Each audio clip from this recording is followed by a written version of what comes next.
What is up, guys, and welcome to my 2021-22 Premier League predictions. Now, last time I did not get this correct at all. I had Liverpool to win the league. That didn't happen. City reclaimed the league.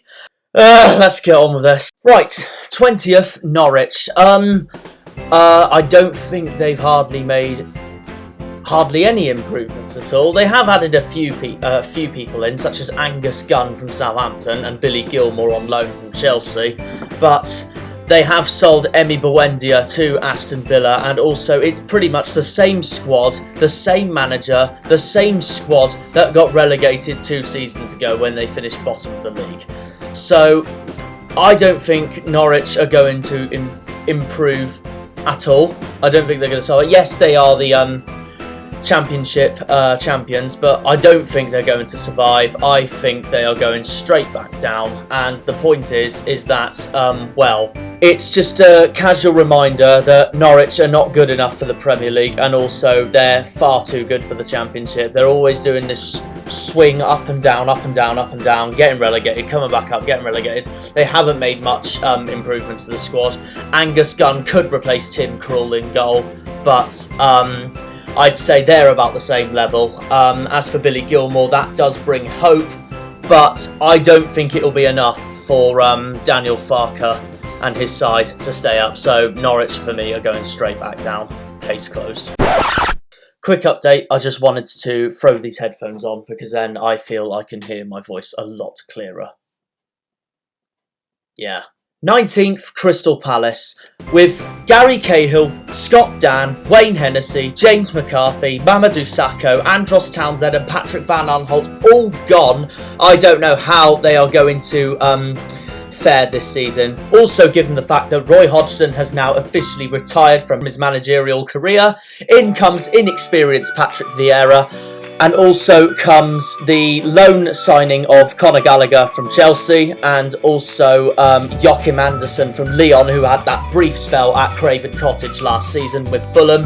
I don't know how they're going to fare this season, but personally, I think they're going to be heavily reliant on Eberechi Eze, Wilfried Zaha, and Luka Milivojevic, all pretty much throughout the season. The squad can still gain survival and is still good enough to achieve that mid-table finish, but however, losing their best left back and centre back is a big blow.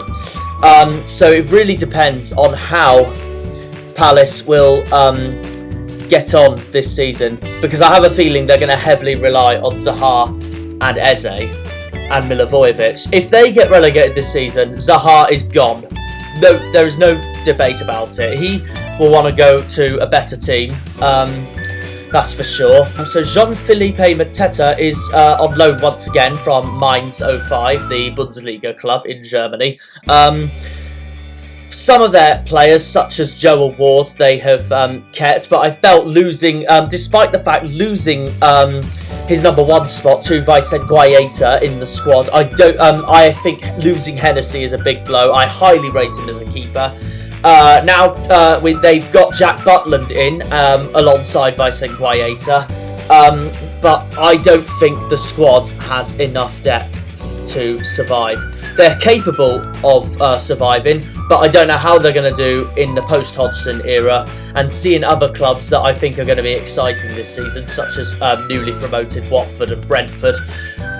I don't think it is enough for Crystal Palace to survive. And with Vieira's inexperience as well, a bit similar with Lampard with us, the last 2 seasons, that could be a disadvantage for Palace coming into this season. 18th, Southampton. Losing Ryan Bertrand is a big blow for them. Although they have replaced him with French defender Romain Peral, who they've signed on an undisclosed fee from Stade Brest in Brittany.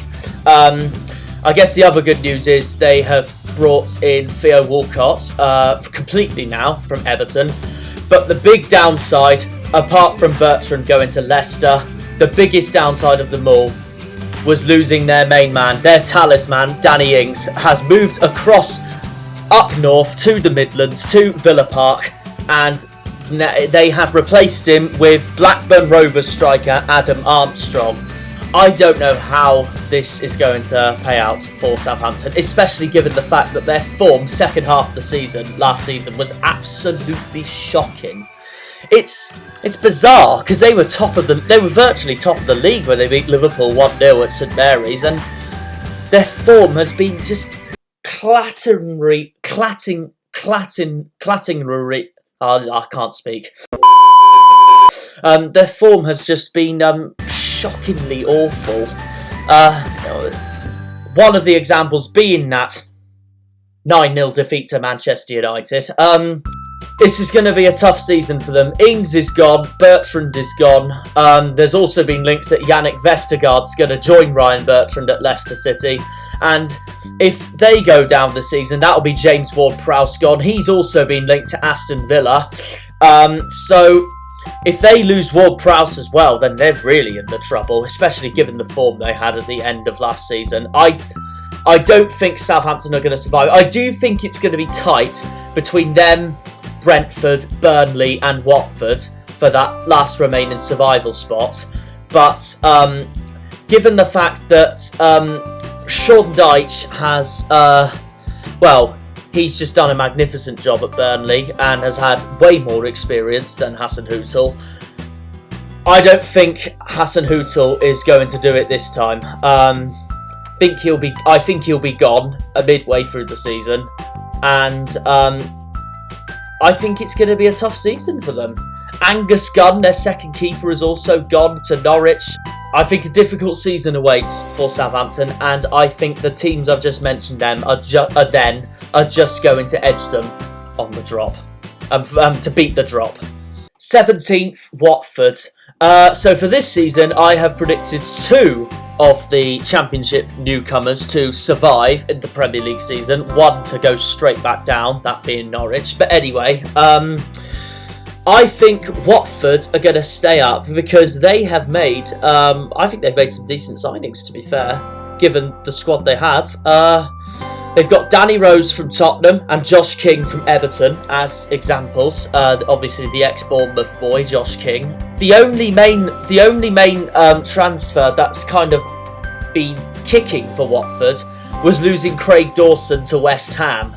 But other than that, I think Watford have enough to survive. They've still got the cycling GK, Ben Foster.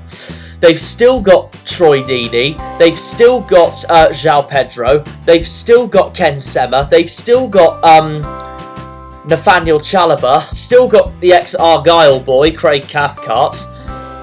And they've also got Dan Gosling, Andre Gray, Will Hughes, and their right back, Kiko Femenia. And their best player of them all is Myla Sarr.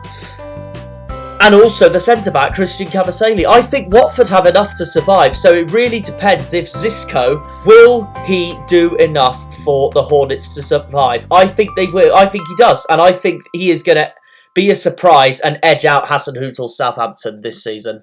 16th, Burnley. Their squad hasn't changed one bit. And the only reason why they finished 17th last season was because of an inferior goal difference, because that 17th looked certainly to be Newcastle, but they rocketed at the end of the season and obviously pipped Wolves to 12th place. But anyway, I think, Burnley's squad hasn't hardly changed. The only person they've pretty much lost was Robbie Brady due to a rejected contract, but Sean Dyche is a decent manager.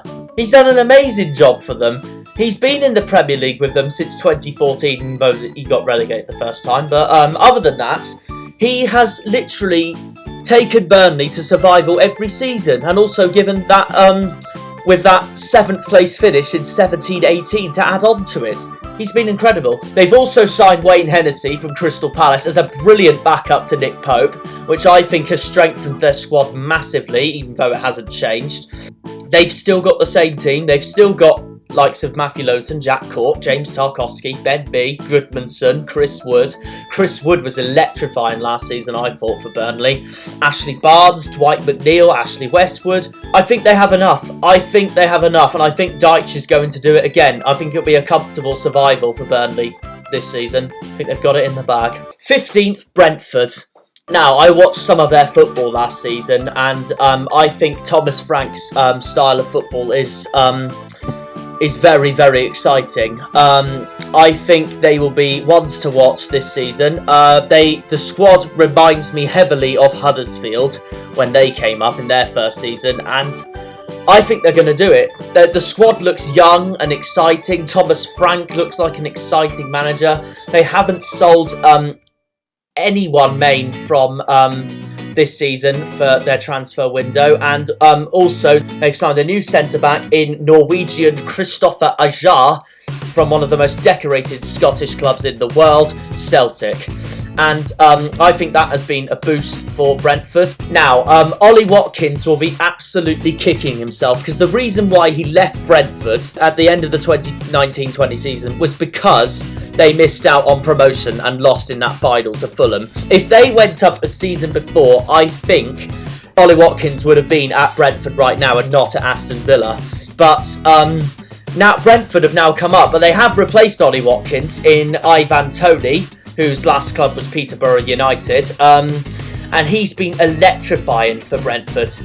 So I cannot wait to see how he plays. In fact, yeah, it's gonna be a very exciting team to watch. That's for sure. They remind me of Huddersfield too much from a few seasons ago. So I think Brentford are going to be up for it this season, and I think they will survive.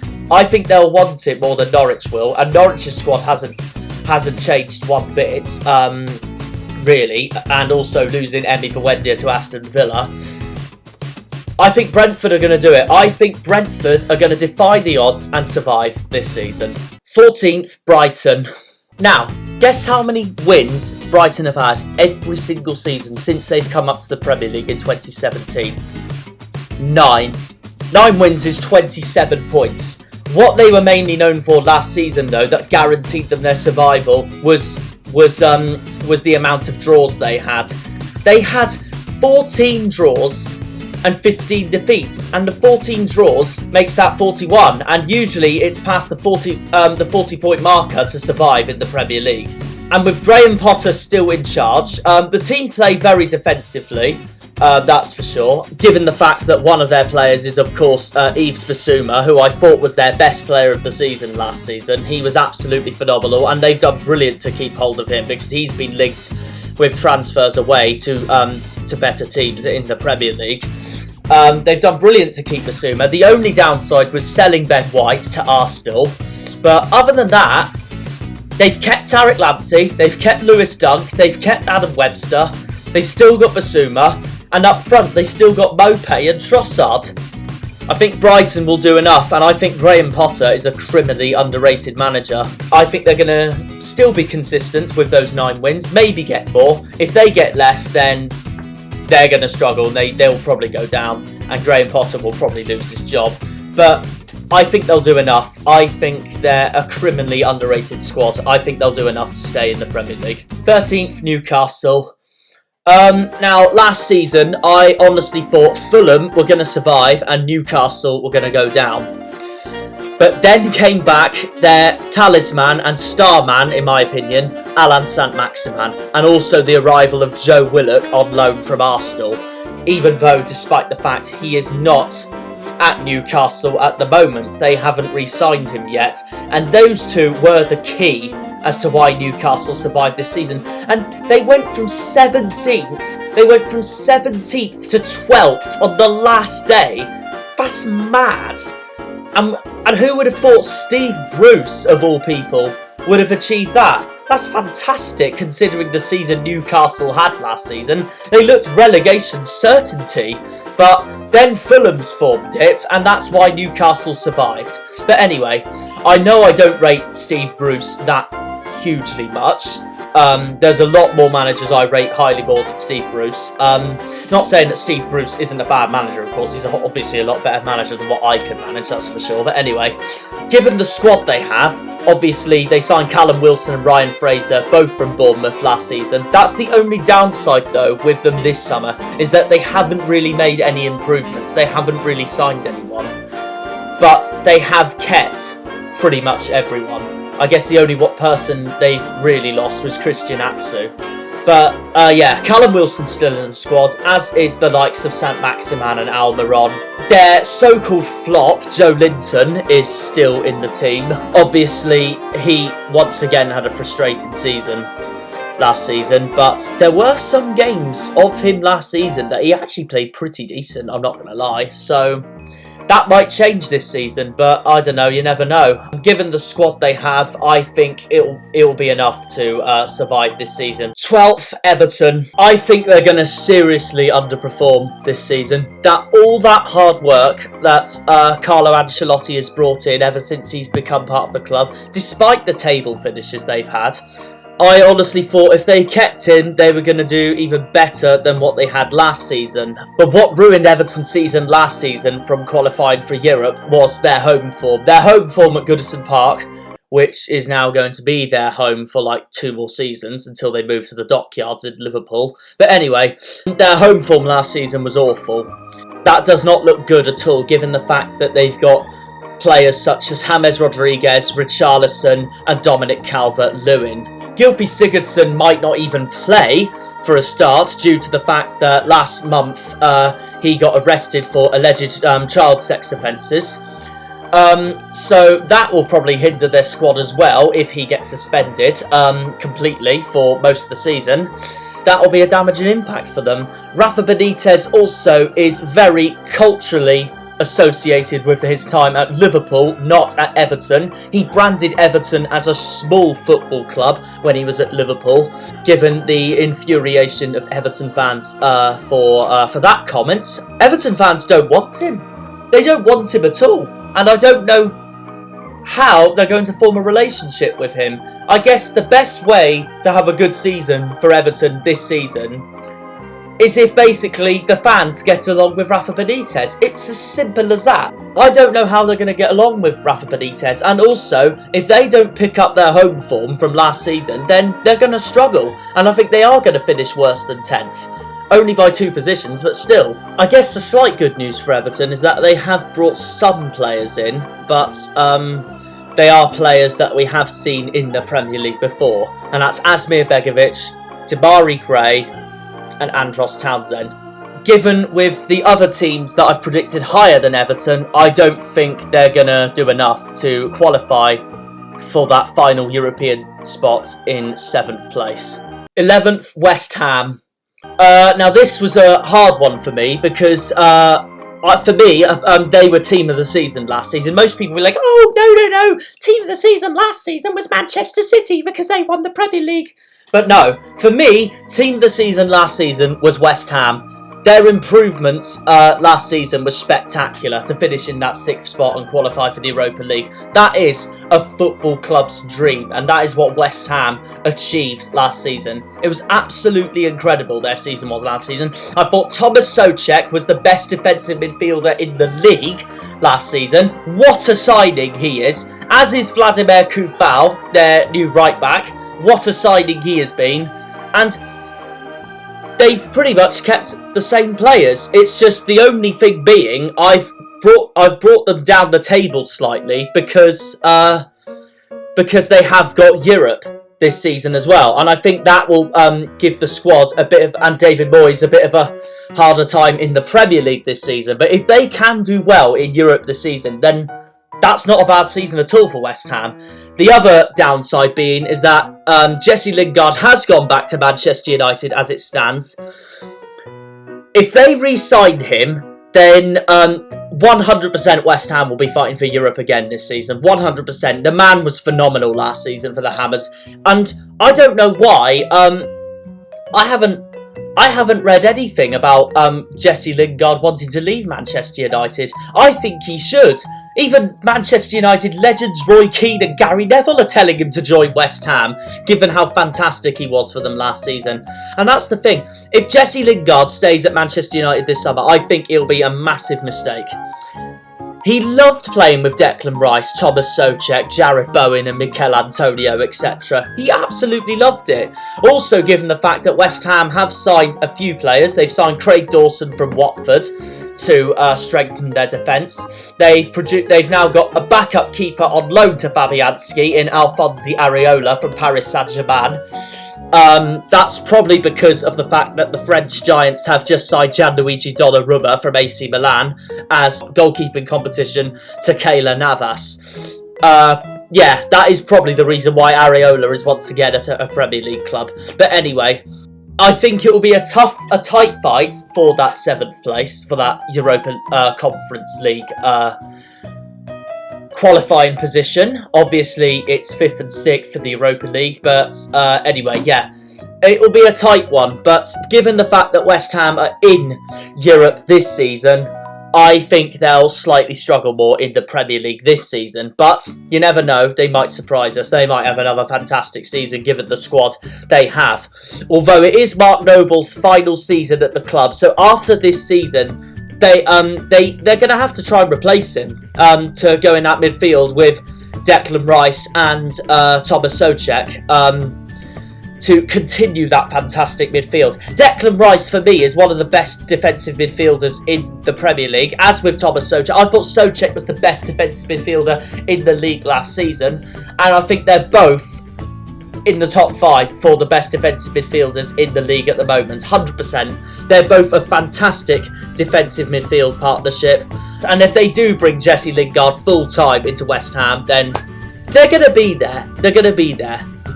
They go from a fantastic season, they had a great season in 2018-19, and then they had a rubbish season in 1920 to an outstanding season last season. So, it's going to be a tough season for West Ham, but they can still do it. They're still, like Everton, like what I said with Everton, they are capable of finishing in those European spots, given the squads they have. 10th, Leeds. For me, along with West Ham, for me, the team of the season last season. They were fantastic, I thought. They were relegation certain, well, not necessarily relegation certainties, but everyone expected them to just beat the drop last season. And look where they finished. They finished 9th, unlucky to miss out on 8th to Arsenal. And I thought Leeds were miles better than Arsenal last season, I thought, in terms of the style of play they were playing, the football they were playing. Bielsa was fantastic. Arteta I didn't think was as fantastic. They were brilliant, I thought, last season, and they gave some of the bigger clubs a huge scare last season in certain matches. They drew with us, they drew with Liverpool, all at Ellen Road, by the way. Drew with Man City, the champions. They beat Man City at the Etihad. It was phenomenal. What a signing Rafinha has been. So that just pretty much sums it all up, really. The Leeds fans even call Calvin Phillips the Yorkshire Pirlo. That's how much they love their players at the moment. Also, the good news being they have fully now signed Jack Harrison from Manchester City for £11 million. The downside being Zigjan Alioski, their left back, is gone, but they have replaced him with a Spanish footballer called Junior Firpo, who is a left back from Barcelona, and he's a 24-year-old youngster. So we'll see how he does in the defence with the likes of Stuart Dallas, Liam Cooper, and Luke Ayling. As proven last season, they were a very exciting team to watch. Yes, they did concede quite a fair amount of goals, though. That was the downside, and they do need to change that for this season. But up front, they look very exciting. Rafinha, Rodrigo, Patrick Bamford, Helder Costa, Jack Harrison.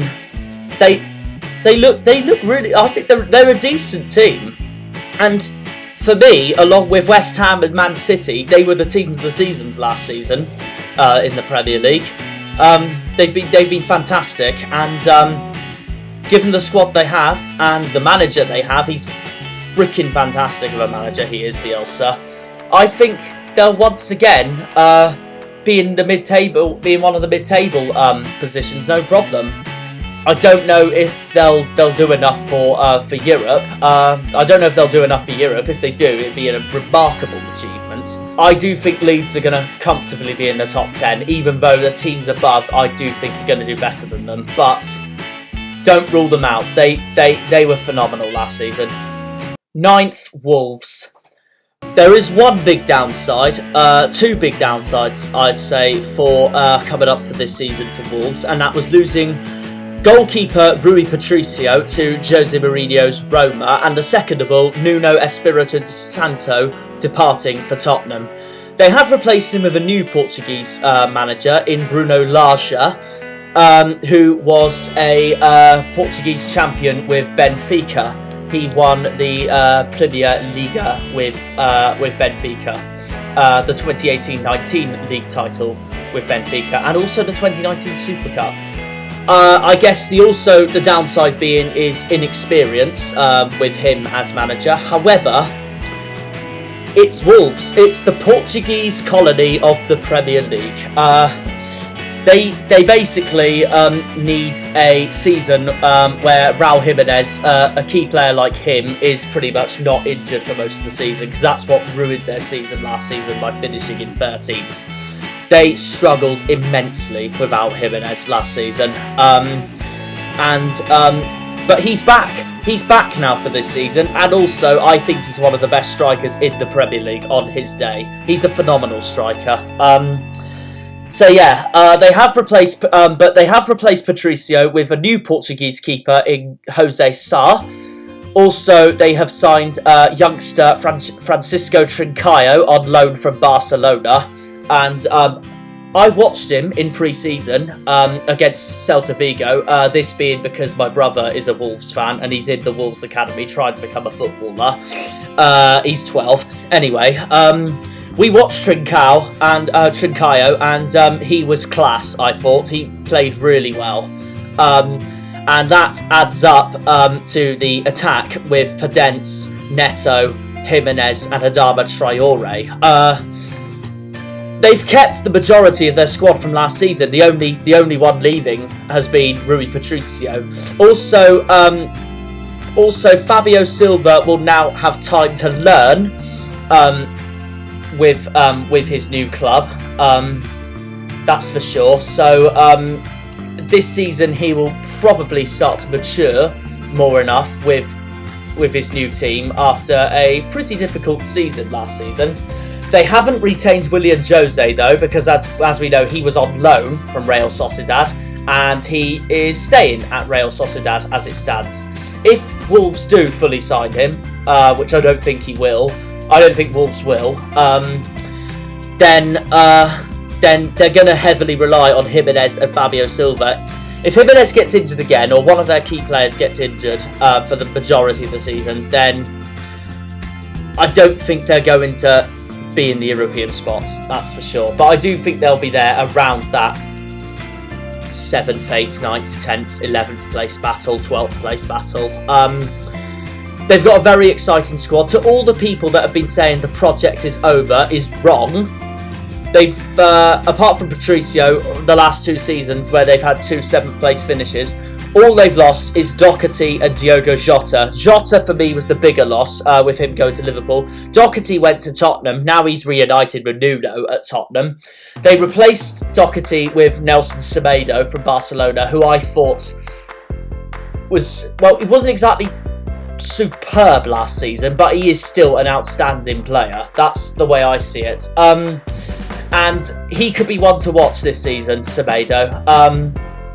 The other thing being, with Willian Jose not there, they have retained Patrick Cutrone back as their third striker, the Italian centre forward. So they have got 3 strikers, Wolves, in their disposal. But will this depth in squad be enough to qualify for Europe? They've got an exciting squad. They've still got that exciting squad. Moutinho, Neves, even though the likes of Ruben Neves and Adama Traore have been linked with clubs elsewhere, most notably places like Manchester United or Tottenham. But I think they're going to stay at Wolves personally. If they do leave, then Wolves I think are going to struggle this season.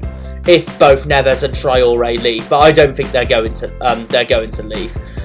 I think it will be a solid 9th place for hi-ho Wolverhampton this season. 8th, Arsenal. David Luiz is now gone. That will probably be the words being thank goodness for Arsenal fans. But anyway, They have replaced him with Ben White from Brighton, and also Arsenal have signed left-back Nuno Tavares from Benfica as a backup to Kieran Tierney, and also Albert Sambi Lokonga who is a midfielder from Anderlecht in Belgium. The last 2 seasons are the 2 worst seasons I have ever seen Arsenal Football Club. Yes, their worst position in the Premier League ever has been 12th, but that was back in 1994-95, and I wasn't born then. So yeah, so ever since I first watched football, yeah, the last 2 seasons were the worst 2 seasons I've ever seen Arsenal Football Club. 2 consecutive 8th place finishes, and I don't think they're going to improve this season either. I don't think they're going to beat Tottenham. I don't think they're going to beat Leicester, and given the signings that this club has made, I don't think they're going to beat Aston Villa. Especially the fact that Arsenal were heavily linked with Emi Buendia and should have signed him, but they blew it. Yes, Ben White is a bonus in the defence, given how awful Arsenal's defence has been the last few seasons, but I've gone with Arsenal to edge Wolves for 8th place is mainly because of 1, the squad is more in depth, and 2, Arteta has more experience than Bruno Lage. So, and also, I think Aubameyang is going to be back at his best this season. If not, and if he struggles again this season, then I think and also if Arsenal really don't do well this season, then I think he will be out of that Emirates Stadium door. So, I don't think Arsenal are going to qualify in Europe again, but they will be there. And also, hang on, but yeah, they will be there. And also, given their form in the second half of last season, they actually looked pretty decent. If they continue that form and other teams near them in the table struggle, then they could be back in Europe this season and in a 6th place finish. So they will be fighting for that top 6 spot, but will it be enough? If they have another disappointing season, then I think Arteta is going to be out of that door and they are going to replace him. 7th, Aston Villa. For me, the winners of this season's transfer window so far, despite losing their talisman, Jack Grealish, for £100 million to the Premier League champions. Anyway, but in all honesty, I think they're better off as with the transfers they've brought in, Aston Villa. I think they're better off without him. They've made fantastic transfers this season, as well as including Axel Tuanzebe on loan from Manchester United. It depends on how he actually does, though, this season at Villa, and if he does a lot better at Manchester United. But anyway, they've re-signed Ashley Young, who was brilliant for Villa back in his day, but it's a free transfer from Inter Milan. They've re-signed Ashley Young, and also they've brought in Emi Buendia from Norwich off Arsenal's clutches for 33 million. Danny Ings from Southampton for 25 million to partner Ollie Watkins and to replace Jack Grealish to be in that in those attacking midfields and wing positions. They brought in Jamaican Leon Bailey from Bayer Leverkusen for 30 million, and I'm going to be honest, according to other football fans I've spoken to, they say he's a fantastic player, and he was brilliant when he played with Kai Havertz at Bayer Leverkusen. But anyway, Bailey, I think, will be exciting for Villa this season. He's either going to be really exciting or he's going to be a flop. That's like most footballers that clubs in England sign from another part of the continent. So yeah, I think Villa have personally been the transfer window winners this season, unless you're a Manchester United fan. But anyway, that they could be better off without Grealish this season when they've got Watkins, Bailey, El Ghazi, McGinn, Buendia, Bertrand Traore to further that squad in depth. Danny Ings. You name it, and then you got Douglas Luiz in midfield, and that defence is amazing, I personally think. Ezri Konsa was a beast last season for Villa, despite the fact that Villa finished 11th. Tyrone Mings, I think Konsa is better, but Tyrone Mings is also a very good centre-back. I thought he was really good for England in the Euros, not going to lie. Matty Cash, Matt Targett, and then for me, the goalkeeper of last season, Emiliano Martinez. Another loss for Arsenal, because he was Arsenal's number 2 to Bernd Leno.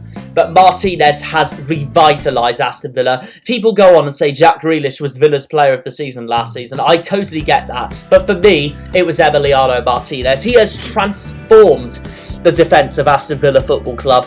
And he's still there. He's a formidable goalkeeper. And I'm excited to see how he does this season. So they've pretty much still got... They've pretty much got the same squad as last season, even though they've lost Grealish, but they've replaced him with Ings, Buendia and Bailey, and I think Villa are going to be ones to watch this season. Honestly, don't underestimate them at all. I think they're going to give teams like Leicester, Tottenham, and even the top 4 that I've got a complete run for their money this season. They'll be ones to watch. And Dean Smith is another underrated manager. 6th, Tottenham. Last season was, I thought, pretty pathetic for Spurs, given the fact that they were top of the table at December and then completely ruined their second half of the season by slipping down the table to 7th and getting beaten by West Ham right at the end. A disastrous season for Tottenham, I thought, last season. Jose Mourinho got sacked, which also didn't help. It's going to be a season of transition for Spurs this season. However, all this media talk of saying Harry Kane is going to Manchester City, I think is absolutely bull. I think he is going to stay at Tottenham for at least one more season. And also given that City has just signed Grealish for 100 million. I don't think Kane is going to leave Tottenham at all. I think he's going to stay. And also, the club are heavily linked with Inter Milan's Lautaro Martinez, and if he comes in to form a striker partnership with Harry Kane, then Tottenham could be deadly this season. However, they've lost Toby Alderweireld out of the team now. Toby Alderweireld has moved to Qatar to play in the Qatar League, so Alderweireld's gone. Also gone is Juan Foyth to Villarreal, Eric Lamela to Sevilla, and Joe Hart to Celtic. But they have brought in Brian Gill, a left winger from Sevilla, and that was the compensation of buying him while Eric Lamela goes the other way. But anyway, they've still got Kane, they've still got Son. Well, Son's going to be there for another few years, 100%, because he signed a contract with them. He is staying at Tottenham, no question about it. But will Harry Kane stay? That is the question. Because I understand he wants to win trophies and he's not getting that at Tottenham. But he loves this club. He absolutely loves this club. I mean, I'm going to be honest, I did think the same for Grealish. I honestly thought Jack Grealish was going to stay at Aston Villa because he loves this club to bits. Both of them, Jack Grealish and Harry Kane, remind me of Steven Gerrard too much. I think they're too loyal to their clubs. But Grealish has now gone to City. I don't think Kane is going to do the same. Especially the fact that Man City have got a new young striker in Liam Delap to develop as well. Just like what happened with Foden. But anyway, no, Harry Kane, I think Harry Kane is going to stay at Tottenham. He's too loyal to me. All this media talk on him leaving. Yes, I understand he wants to win trophies, but with all this media talk of him moving to a Premier League rival, they're even talking about him joining Arsenal, which I cannot see at all. Tottenham fans will never forgive him for that, because it'll be an exact repeat of Sol Campbell. But anyway, I think Kane's too loyal to Tottenham, and I think he's going to stay, and I think he'll try and become their highest goal scorer in history and catch up with Jimmy Greaves' record. But so Tottenham have replaced Toby Alderweireld with Christian Romero from Atalanta. He is on loan though to the end of the season, so he has to have a decent season if Tottenham are not just going to be fighting for top 4 and Europe, but also for the title if they're really going to go for it. They've also signed Pierluigi Golini from Atalanta as a backup keeper to Lloris. I think Tottenham will qualify for Europe, but I do think it'll be a transitional season for them, given with some of their signings that they've signed. And also, I don't think it will be enough to beat Leicester, Liverpool, Chelsea, United and City. And also, I don't think Nuno Espirito Santo is going to beat Brendan Rodgers, Jurgen Klopp, Thomas Tuchel, Pep Guardiola and Ole. He might beat one of those teams, but like with Villa, don't rule Tottenham out, but I do think the other 5 teams are going to edge Tottenham for the top 5. So I am going with 6th place for Tottenham. Also, Gareth Bale has gone back to Real Madrid, and it looks unlikely he's coming back to Tottenham. So they're going to have to heavily rely on Lucas Moura and Steven Bergwijn for those wing positions. Maybe Heung-min Son as well, actually, if Tottenham signed Lautaro Martinez from Inter Milan to partner Harry Kane. 5th, Leicester. I've gone with Leicester to finish 5th because I don't think they have done exactly as well in the transfer market compared to the other 4 clubs I have put in front of them. But I'm not ruling them out for the title though, because Leicester I thought were fantastic last season. I'm going to be, and with the season before, I'm going to be honest, they're very unlucky to miss out on the Champions League again. They were 3rd for the majority of the season. Given the performances they had last season, they deserve to finish above us and Liverpool. They should have finished 3rd, but they blew it at the end of the season, unfortunately for them. And yeah, when they were 2-1 up, they lost 4-2 to Tottenham in their last game of the season. So, but yeah, I'm not saying rule them out because they look phenomenal. I do think they're gonna push for the title this season with the top 4. But at their main target being getting into the Champions League qualification spots at last. That is what Brendan Rodgers will be aiming for.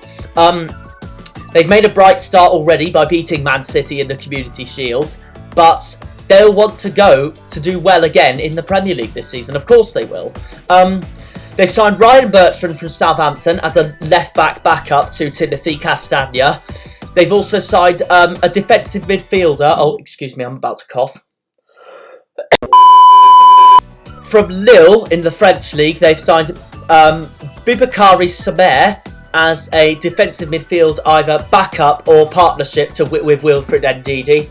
And they've also signed a new centre-forward from Zambia, from Red Bull Salzburg, called Pat Sandaka as a backup to Iheanacho and Vardy.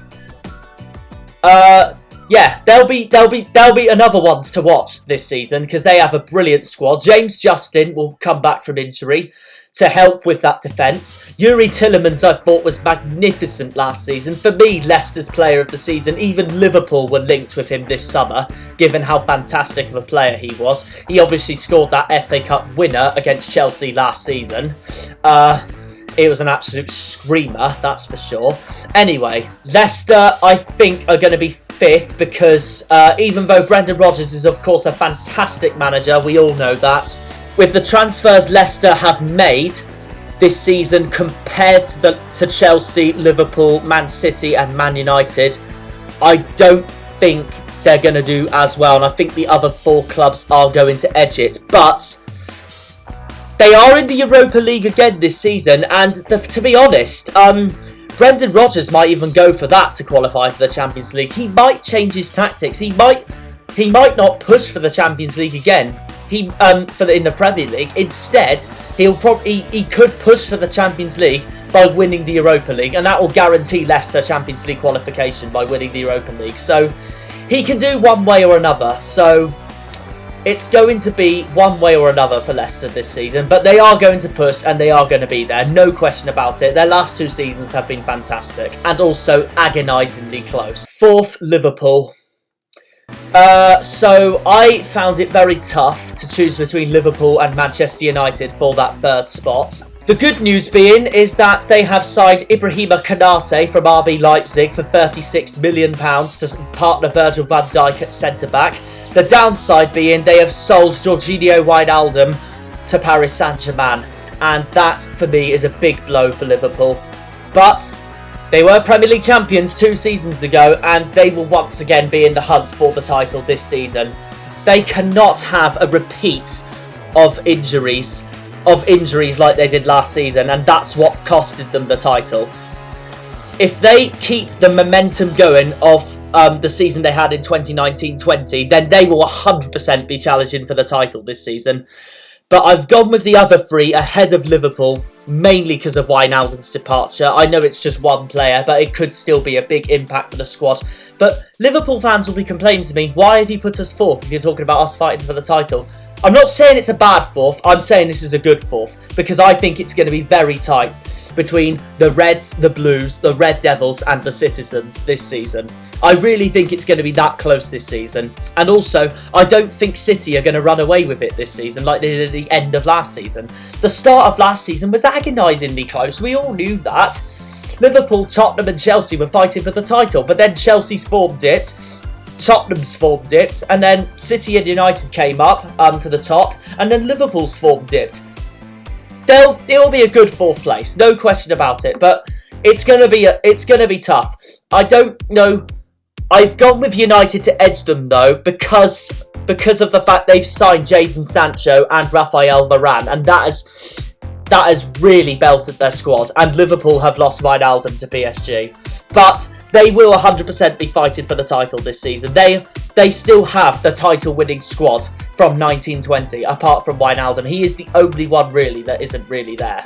They will be there 100%, but it's gonna be a very close season. But what they do need this season, but given how Roberto Firmino's form dipped last season, is that they need Diogo Jota to be alongside Mohamed Salah as their prolific goal scorers this season. And Sadio Mane needs to revitalise himself after what he called his worst season of his career as an individual last season. They've got the talent, but can they deliver? That is the question. And also, with Wijnaldum gone, youngster Curtis Jones needs to step up. And also does current midfielders Thiago Alcantara and Naby Keita. Thiago had a mixed season last season. He needs to do better this season if Liverpool are going to fight for the title. But the good news is Van Dijk is back and Joe Gomez is back, and now they've signed Konate from RB Leipzig to provide competition in those centre-back positions. And still, this is still the best Liverpool defence I have seen in my entire life. A lot better than the Liverpool defence I've seen when I was a kid. Third, Manchester United. Now, once again, like what I've been saying when I've been talking about Liverpool, see, what had me struggle to put these two in these positions was that part of me went for Liverpool to finish third because I think Jurgen Klopp is a much better manager, of course, than Ole Gunnar Solskjaer. But Ole Gunnar Solskjaer's Manchester United have got a fantastic squad. I'm going to be honest, this is the best Man U squad I've seen since they last won the title in 2013.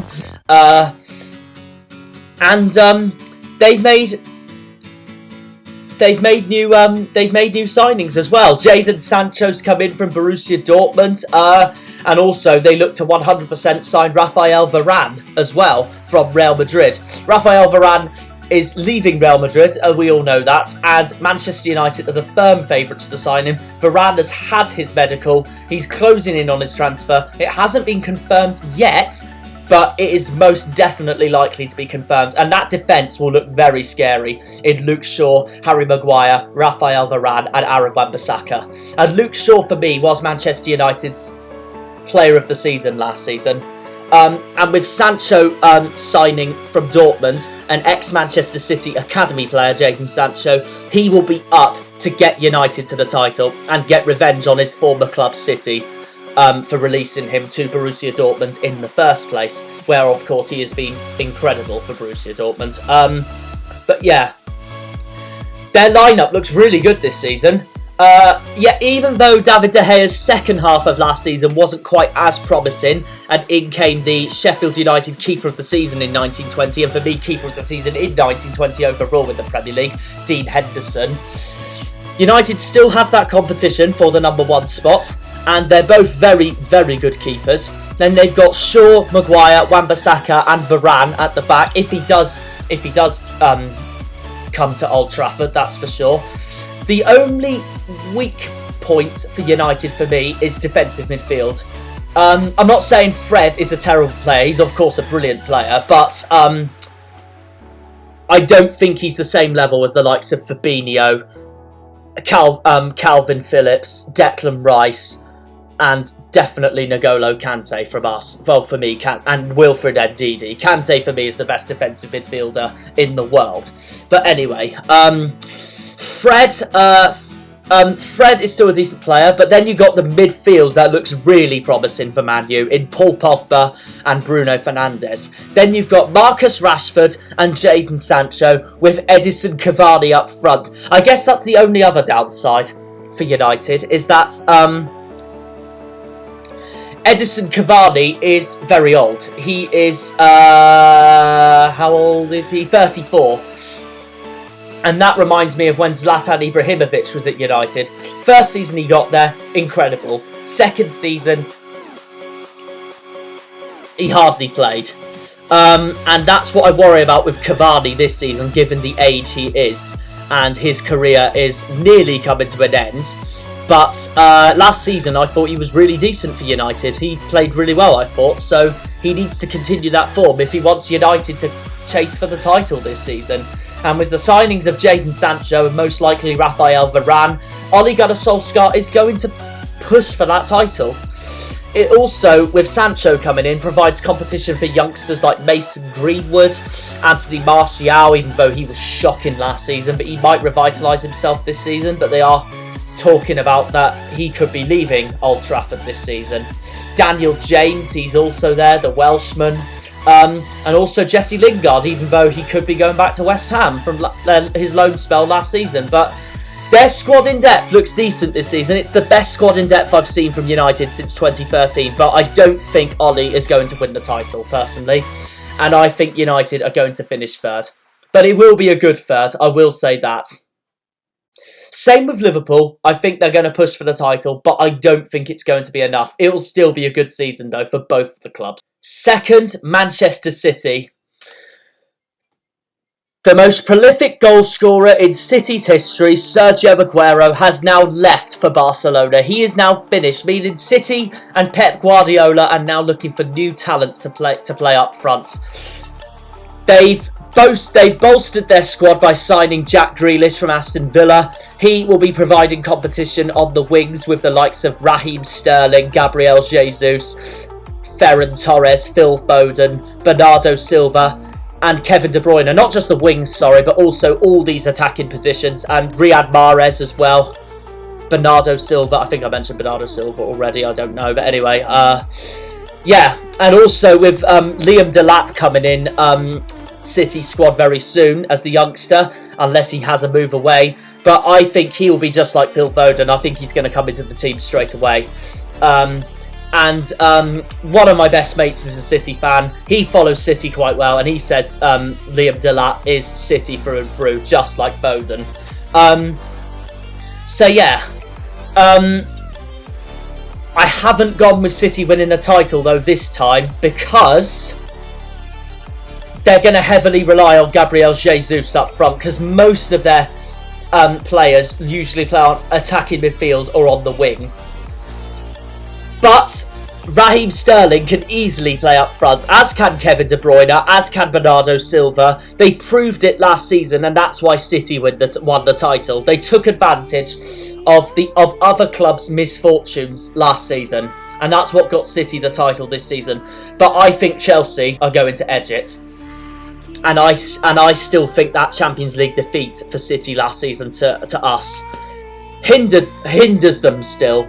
But nevertheless, they're the defending champions. They'll 100% be there once again. Like I said, I think it's going to be a tight fight between City, Chelsea, Liverpool, and United for the title this season. But I've gone with them for second ahead of United and Liverpool, though, is because their squad in depth is it's just been fantastic ever since 2017-18 when they were the Centurions, pretty much. I still think they have the best squad in the league, to be honest. Even though I've gone with them to finish second, it's going to be a tight title chase. It's going to be a tight fight for the title chase. I think it really is. It's going to be between these four clubs for the title. It will be Fernandinho's. I think it will be Fernandinho's final season at the club. And he'll be replaced in the starting lineup by Spanish youngster Rodri. And I think because of that, I think City will look for a new defensive midfielder soon. They just have to. They can't keep relying though on Kevin De Bruyne. That's the only thing. However, as proven last season, Ruben Dias and John Stones fixed their defensive woes, and that's what got them the title this season. Ruben Dias, for me, was player of the season last season. Hiccups. Ruben Dias, for me, was player of the season last season. He was phenomenal. John Stones had his best season of his career, and he's just signed a new contract with City to keep him for the next few seasons. They'll be up there. But I'm going to go with second for City. But I think they're going to push Chelsea all the way. But I still think City are the team to beat. 100%. 100% Man City are the team to beat. And it's Pep Guardiola. Of course he's going to be there for the title. First, Chelsea. This is the most optimistic I've been about us since 2015 when we won the league with Jose Mourinho, straight after that season. But then I jinxed it though, because obviously we had a disastrous season, the worst season of my life, and we finished in 10th. And yet we still had the best squad in the league, but we finished 10th. But anyway, it was obviously because of that Eva Carnero. Not her fault, obviously Mourinho's fault, but anyway, it was that situation that caused us to be so crap that season. I didn't even put us to win the league after 2017 when we won the league again with Antonio Conte. So, yeah, and given the fact that we've just won the Champions League with Thomas Tuchel, even though we had a mixed season in the Premier League last season, I thought, I was gutted for Frank Lampard. I really wanted him to do well, but sacking him turned out to be the correct choice because Tuchel has been brilliant for us and he's just won us the Champions League. I really like him. I really, really like Thomas Tuchel. And now that last season, because also given the fact that us as a club spent 200 million combined last season to buy players such as Werner, Havertz, Ziyech, Ben Chilwell, Thiago Silva, even though he's old. Literally, the boys have now had a season to gel together, to play together, which was last season. And this season, I think they're going to 100% be title candidates. I think we're going to push City all the way. And I'm optimistic we're going to do it. We're going to do it this season. I honestly think we are. Kai Havertz, for me, is one of the players to watch this season. Towards the end of last... Yes, he had a slow start to last season, but towards the end of last season, he looked phenomenal. He's one to watch. I have full faith in Werner, even though he needs to bloody score. I highly rate the player. He was one of the 3 best strikers I thought in the world in 2019-20 when he had the season of his life at RB Leipzig. But there is also that saying where, yes, you perform well in other top leagues across Europe, but you don't perform well in England. You get that, but I'm confident Werner is going to switch up this season. I mean, I still think he did pretty decent last season. He got into the right places at the right time. He made a lot of assists. He just needs to score. He just needs to score. And I don't want him to end up exactly how Morata ended up for us. So that's the only thing. Also, we've signed Lukaku from Inter Milan to partner Werner up front. He is no question a goal-scoring machine. His spell at Everton and Inter Milan showed that. My only worry for Lukaku, though, was that he didn't do as well for Man U when he was there in 2017-18 and 2018-19. And I don't want that to be the same for Lukaku here with Chelsea. That's why I wasn't confident with signing Romelu Lukaku this season. I was happy. I have full faith in Werner, but I really hope Lukaku is a goal-scoring machine for us. I didn't want him. I wanted Erling Haaland from Dortmund, but given the fact that United signed Jadon Sancho, I knew Erling Haaland wasn't going to be for sale. So yeah, the other striker we've been linked to was Robert Lewandowski from Bayern Munich, but I don't want him because he's too old and I could not see Lewandowski replicate for us for what he's done at Bayern Munich and Borussia Dortmund to a certain extent. I couldn't see it happening. So yeah, I really hope Lukaku does well for us. The only downside with us, though, is that we have sold players like Fikayo Tomori to AC Milan and Billy Gilmour on loan to Norwich, who I highly rate. I would have had him as a backup to N'Golo Kante, 100%. 100% I would have kept him in the squad as a backup to Kante. But yeah, I am going to go with us winning the league this season. Edouard Mendy has transformed our goalkeeping position, even though Kepa Arrizabalaga was our hero in that European Super Cup final against Villarreal, the Europa League winners, of course.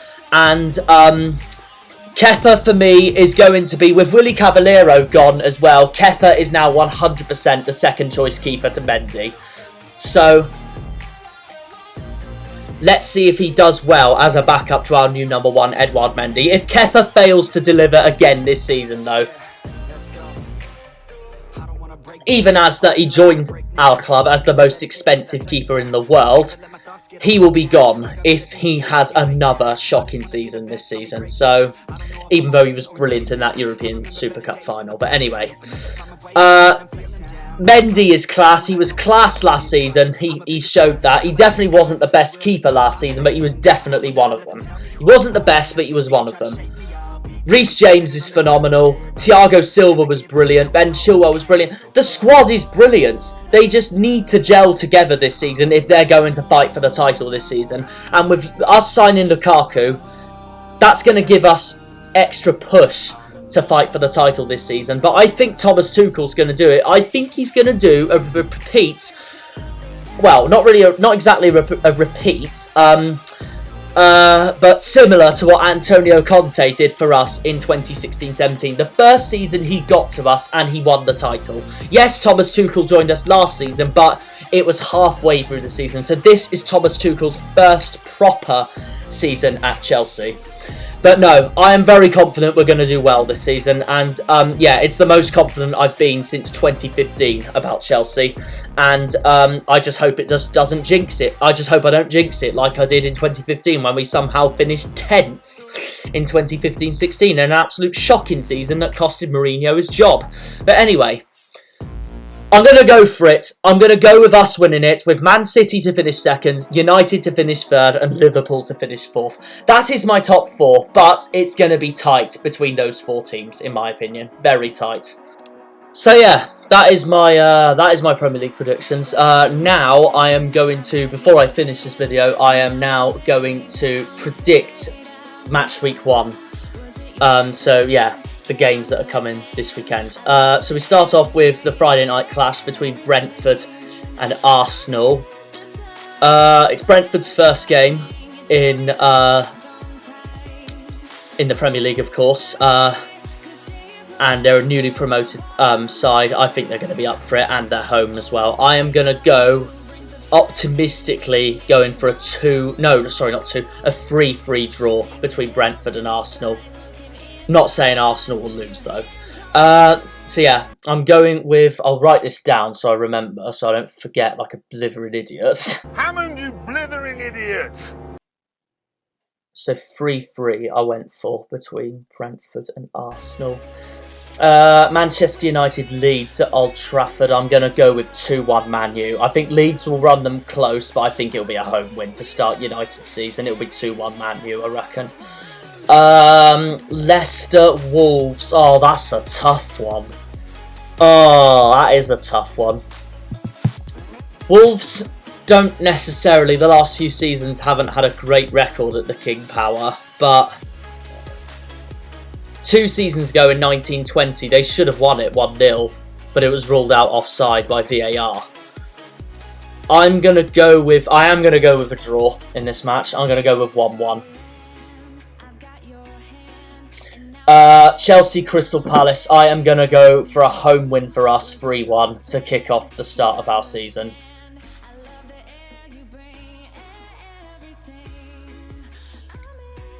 Watford Aston Villa. Oh, that's a tough match for Villa, that's for sure.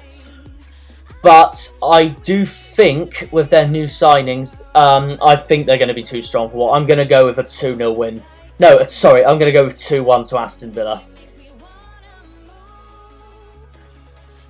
Everton Southampton. I am going to back Everton to win their first match of the season with a 1-0 victory over Southampton. Burnley Brighton. I'm going to go with a draw. I'm going to go with 2-2. No, sorry, not 2-2. I'm going to go with 0-0 because I think both keepers, Robert Sanchez and not Matt Ryan, he's left. Both keepers, Robert Sanchez and Nick Pope, to make some cracking saves in that match at Turf Moor. Norwich, Liverpool at Carrow Road. I'm going to go with 2-0 to Liverpool, away win. Newcastle, West Ham. Well, that's not going to be easy for West Ham. I'm also going to go with a 2-2 draw for that. Maybe one team might edge the other, but I'm going to go with 2-2. And Tottenham, Man City, even though Harry Kane should 100% be playing, I'm going to go with 2-0 to Manchester City. An away win for Pep Guardiola's side. So yeah, that is my predictions for round 1 of the Premier League season. And yeah, that is the end of the video. I really hope you enjoyed that. And yeah, I'll see you in the next one. Cheerio.